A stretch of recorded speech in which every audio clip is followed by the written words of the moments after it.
Terima kasih Anda masih di Prime Show pemirsa. Tadi sebelum jeda saya sudah teaser bahwa saya akan hadirkan di sini hasil survei dari Indobarometer terkait menteri-menteri terbaik Kabinet Indonesia Maju pemerintahan Joko Widodo dan Ma'ruf Amin. Kita saksikan bersama-sama.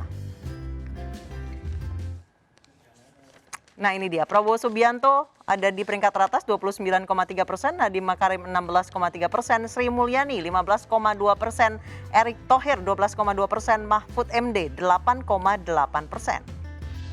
Baik, ini adalah top 5 menteri terbaik versi Indobarometer. Kami juga sudah bergabung dengan politisi PAN, Mas Derajat Wibowo. Selamat malam, Mas Derajat.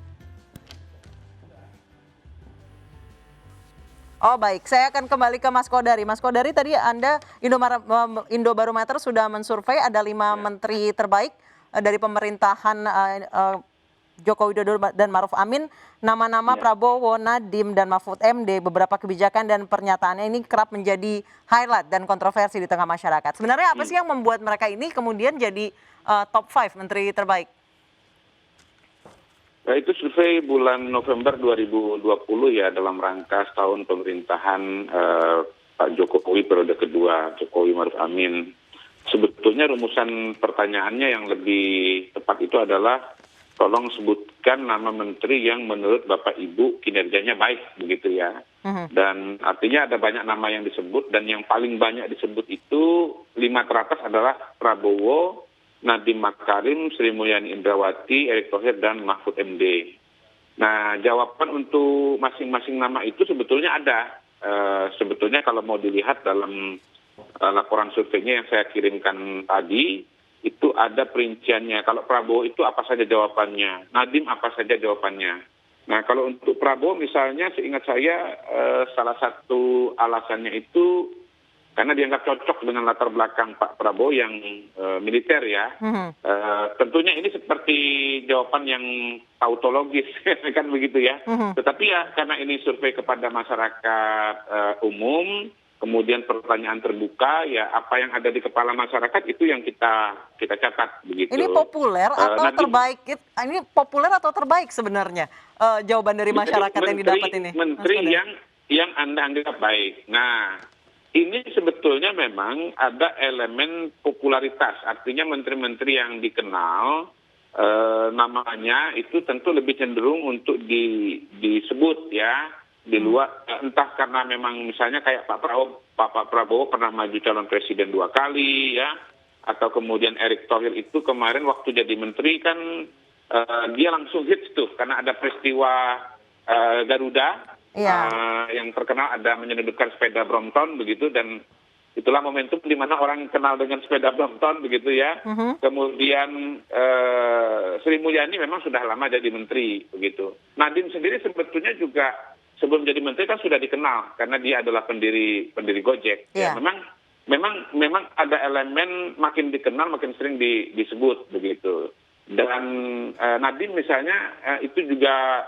Tapi ada variabel ini juga, variabel kebijakan-kebijakan juga saya lihat. Karena apa? Karena Nadiem pada survei bulan Januari yang lalu itu posisinya lebih di bawah. Sekarang naik nomor 2. Nah, saya ingat Nadiem ini salah satu sebabnya itu ada kaitannya dengan program, kalau tidak salah bantuan pulsa ya untuk internet begitu. Jadi dia ada variabel latar belakang calonnya yang dianggap cocok, ada peristiwa-peristiwa yang current begitu, atau ada peristiwa besar itu yang menyebabkan nama-nama ini sering disebut.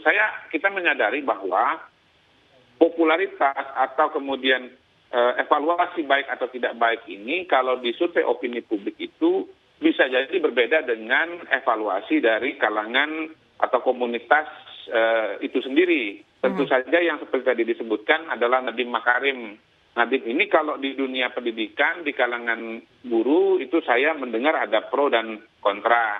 Tetapi itu kan komunitas pendidikan. Nah, yang kita jadikan responden ini adalah masyarakat Indonesia secara keseluruhan yang usianya 17 tahun atau sudah menikah. Nah, jadi dalam konteks itulah kemudian Karena begini, yang namanya opini publik itu kan menentukan juga dukungan kepada kabinet. Ya. Apakah bagus atau tidak bagus kan bukan cuma datang dari guru saja, misalnya dalam kasus Nadiem, atau dalam kasusnya Erick Thohir, bukan hanya dari kalangan BUMN saja, tetapi dari seluruh masyarakat Indonesia.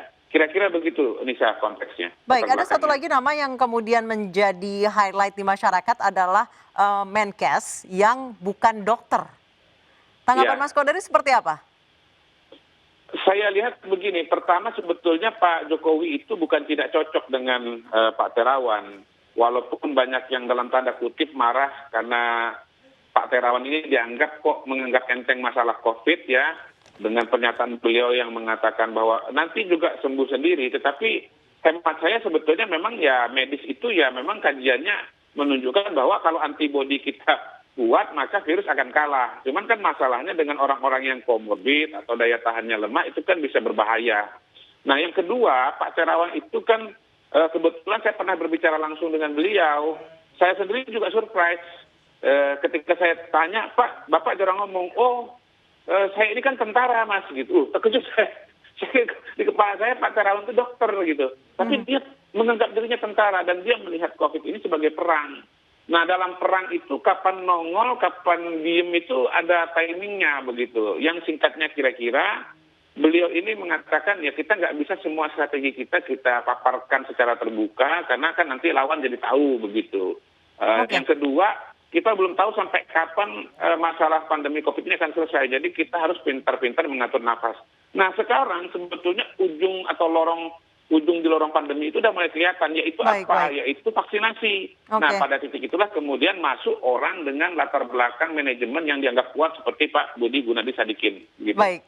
Jadi yang dibutuhkan saat ini adalah ahli strategi ya, bukan ahli kesehatan justru ya. Terima kasih. Bukan dokter medis, tetapi dokter manajemen. Kira-kira baik, gitu. Oke. Terima kasih Mas Kodari telah bergabung bersama kami di Prime Show. Dan pemirsa kami mohon maaf karena Mas Derajat Wibowo tidak bisa bergabung dengan kami karena memang ada kendala teknis. Dan Prime Show akan kembali setelah jeda berikut bersama kami.